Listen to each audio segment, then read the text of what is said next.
Welcome back viewers, आप देख रहे हैं देश का सबसे प्रसिद्ध और सबसे लोकप्रिय कार्यक्रम आर पार। और इस समय की बड़ी खबर यह है, आर पार के अंदर ब्रेकिंग स्टोरी यह है, अखिलेश यादव का एक और कांग्रेस पे हमला आया है। और क्या बयान आया ये मैजिक वॉल पे देख लेते हैं। वो हमारे साथ यानी कांग्रेस हमारे साथ गठबंधन नहीं चाहती है, कांग्रेस को पीडीए जवाब देगा। अखिलेश यादव ने ऐलान कर दिया है कि अब कांग्रेस के खिलाफ एक गठबंधन होगा जिसका नाम पीडीए होगा। यह इस समय की बड़ी खबर है, यानी कांग्रेस को जवाब, यानी क्या इंडिया अलायंस से बाहर निकलेंगे अखिलेश यादव, यह इस समय की बड़ी खबर है। वो हमारे साथ गठबंधन ही नहीं चाहते। और खबर यह आ रही है कि आम आदमी पार्टी भी नाराज है कांग्रेस पार्टी से, जो कि आम आदमी पार्टी के अरविंद केजरीवाल को ईडी का नोटिस आने के बाद स्टैंड ले लिया गया, जो सूत्रों के हवाले से खबर है। ये इस समय की बड़ी खबर है, लेकिन अखिलेश यादव ने एग्जैक्टली क्या बोला है आइए सुन लेते हैं व्यूअर्स। देखिए, कांग्रेस नहीं चाहती कि हम उनके सहयोगी दल बने। ये मौका था कांग्रेस पार्टी के पास, जहां पर छोटे दलों को साथ लेकर के एक गठबंधन का संदेश दिया जाता, लेकिन क्योंकि वो सोचते हैं कि जनता उनके साथ खड़ी है, लेकिन पीडीए उनको जवाब देगा इस बार। पीडीए उनको जवाब देगा इस बार। और क्या माना जाए, विवेक श्रीवास्तव मेरे साथ है, मेरे साथ असीम वकार है, मेरे साथ रोहित अग्रवाल है। रोहित अग्रवाल, क्या यह हम माना जाए कि अब इंडिया के खिलाफ एक गठबंधन बनेगा, क्योंकि अखिलेश यादव ने यह बड़ा ऐलान किया है, पीडीए जवाब देगा। रोहित अग्रवाल 30 सेकंड। इंडिया के खिलाफ तो भारतीय जनता पार्टी ने पहले ही गठबंधन बना रखा है, जिसका नाम है एनडीए, जिसके अंदर सारे राजनीतिक दल अपनी अपने राग लाप रहे हैं। अनुप्रिया पटेल कहती हैं कि उनको मुख्यमंत्री बनना है, राजभर कहते हैं जातिगत जनगणना चाहिए, तो और 70,000 करोड़ के भ्रष्टाचारी भी इन्हीं के गठबंधन के अंदर हैं। तो इन्होंने तो पहले से ही गठबंधन बना रखा है इंडिया के खिलाफ। खैर, गौरव भाटिया ने आज एक व्याख्या की, गठबंधन देखिए ना, आपके गठबंधन में क्या कुछ हो रहा है जरा।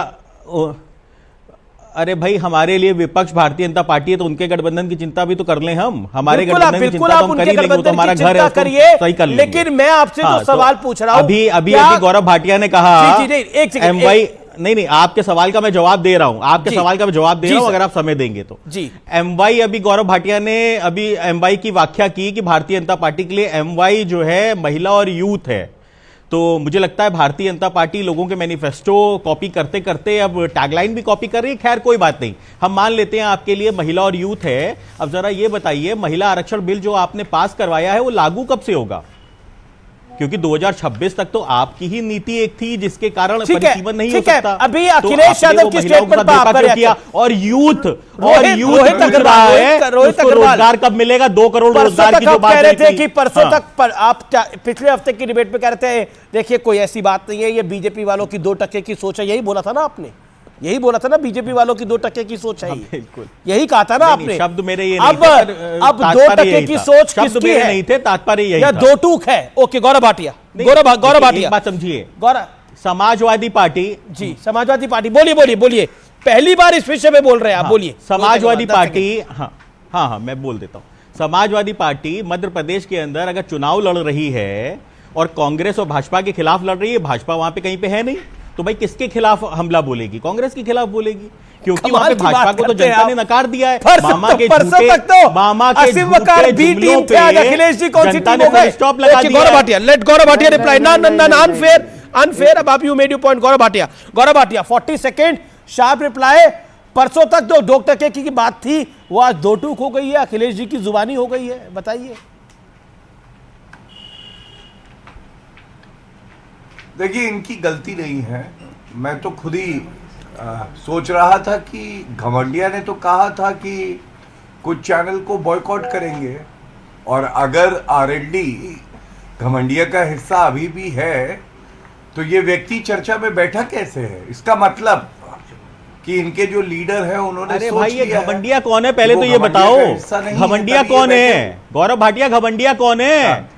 घमंडिया क्या भारतीय जनता पार्टी को कह रहे हो घमंडिया, या इंडिया गठबंधन को घमंडिया कह रहे हो? किसको घमंडिया कह रहे हो? शांत कराइए। नहीं, गौरव भाटिया बताओ, घमंडिया किसको कह रहे हो? शांत रहिए। नहीं, गौरव भाटिया किसने डांट दिया? आपके बीच में नहीं बोले, 30 सेकंड दीजिए। बताइए, गौरव भाटिया कौन डांट रहा था आपको, और ये घमंडिया कौन है? जरा ये भी तो बताओ, घमंडिया कौन है? अपनी पार्टी से जो फेंक दिए जाते हैं, महिला और यूथ के अंदर बुजुर्ग नहीं आते, बुजुर्ग नहीं आते, तो घमंडिया वही है जो अपमान करते हैं, घमंडिया वही है जो जोशी जी का अपमान करते हैं।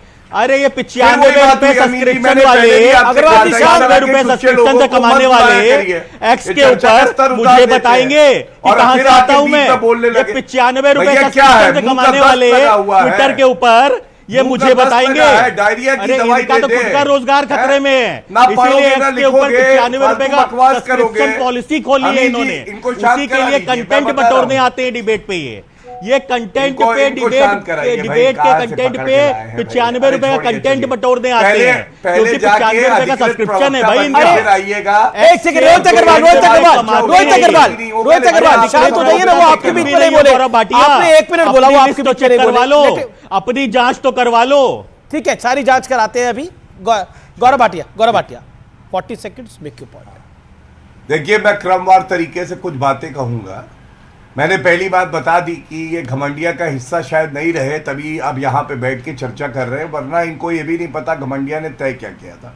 दूसरी बात, इनकी राजनीतिक हैसियत है क्या, आप मुझे बताइए। इनकी राजनीतिक हैसियत ये है, लोकसभा में है इनकी एक भी सीट नहीं है, और राज्यसभा में 1 सीट है, वो भी भीख का कटोरा लेके गए थे तब आई थी। तीसरी बड़ी बात जो मैंने उठाई, ये लोग क्या भला करेंगे पिछड़े वर्ग का। इनकी पार्टी ने आज तक परिवार के बाहर का अध्यक्ष नहीं देखा, यहां पे आके ज्ञान समझा रहे हैं। मैं तो इतना ही कहूंगा, अरे मिसअंडरस्टैंडिंग हो गई, बता रहे थे गौरव भाटिया जी किस परिवार। रोहित शांत, उनको 10 सेकंड और दीजिए। कन्वीनर बना नहीं है। एक मिनट मैं बात पूरी कर लूं। अंडरस्टैंडिंग क्या है आप बताइए। कॉमन मिनिमम प्रोग्राम बन गया, कन्वीनर बन गया, सीट एडजस्टमेंट हो गया, रैली हो गई, नहीं अंडरस्टैंडिंग हुई नहीं, उससे पहले मिसअंडरस्टैंडिंग हो गई। ये मिसअंडरस्टैंडिंग नहीं है, ये बर्बाद होने का नुस्खा है। और ये सारे के सारे भ्रष्टाचारी, वंशवादी, सांप्रदायिक राजनीति करने वाले एक ब्रह्मास्त्र है, उस ब्रह्मास्त्र का नाम है नरेंद्र मोदी जी। ठीक है, विवेक जिसको आप टोटका कह रहे थे, जिसको आप फॉर्मूला कह रहे थे, जिसको आप एक्सपेरिमेंट कह रहे थे, गौरव भाटिया कह रहे हैं कि वो बर्बाद होने का एक नुस्खा है, और बर्बादी के उस नुस्खे का एक अंजाम हम देख रहे हैं। मैं 40 सेकंड चाहूंगा, 30 सेकंड मैं बता देता हूं, 2 पॉइंटों पे बोलूंगा। पहला पॉइंट देखिए ये है कि हमारे देश के अंदर, स्टेट्स के अंदर बहुत बार पहले भी हुआ है पिछले 50-60 सालों में कि स्टेट्स के अंदर लेफ्ट कांग्रेस से लड़ा है, कुछ अन्य राज्यों में बाकी चीजें हुई हैं, लेकिन केंद्र की राजनीति में सेकुलरिज्म को कायम करने के लिए सब एकजुट हुए हैं और केंद्र में सरकारें बनी हैं। तो अगर राज्यों के अंदर आज जो आपको डिसयूनिटी दिख रही है, इसको ऐसा ना एनालिसिस किया जाए कि जब 2024 के चुनाव होंगे तो वहां भी यही होगा, या जब तब सरकार बनाने का टाइम आएगा तो रिफ्लेक्ट होगी। और मैं ऐसे कई केसेस, आप you are a student of politics also, बड़े सीनियर हैं आप अमीश, आपने खुद देखा है, पहले ये चीजें हो चुकी है इस देश में। दूसरी बात मैं बोलना चाहूंगा, INDAE is going very strong.